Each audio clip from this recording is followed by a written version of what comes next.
মধ্যমগ্রাম কাণ্ডের তদন্তে হাইকোর্টে অন্তর্বর্তী রিপোর্ট জমা দিল সিআইডি। মামলার কেস ডায়েরি তলব করেছে আদালত।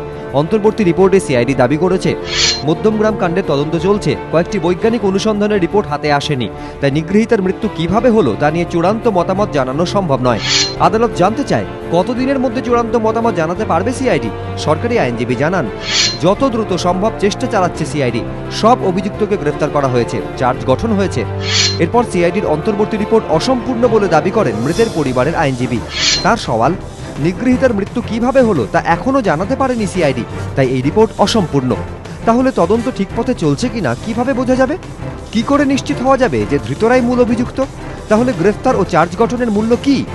নিগৃহীতা খুন হয়েছেন নাকি আত্মহত্যা? প্রশ্ন তোলেন মৃতের পরিবারের আইনজীবী। পাশাপাশি তার প্রশ্ন, ধর্ষণের মামলার তদন্ত কত দূরে গিয়েছে? তদন্তের যে পুঙ্খানুপুঙ্খ বিবরণ যেটা নথিভুক্ত থাকে, সেই ডায়েরি চাই। আদালত আমাদের কথা মেনে নিয়ে সেই ডায়েরি চেয়ে পাঠিয়েছে, সরকারের তীব্র আপত্তি থাকা সত্ত্বেও।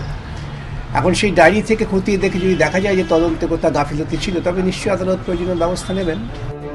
এরপর 20 তারিখের মধ্যে মামলার কেস ডায়েরি তলব করে হাইকোর্ট। এদিকে পুলিশের বিরুদ্ধে নিগৃহীতার দেহ জোর করে দাহ করার যে অভিযোগ উঠেছে তা নিয়ে এদিন হলফনামা দেয় সরকার। মৃতের পরিবারের আইনজীবীকে 20 তারিখের মধ্যে সেই হলফনামার জবাব দিতে নির্দেশ দেয় আদালত। 24 ফেব্রুয়ারি পরবর্তী শুনানি। রাজশ্রী দত্তগুপ্ত, এবিপি আনন্দ, কলকাতা।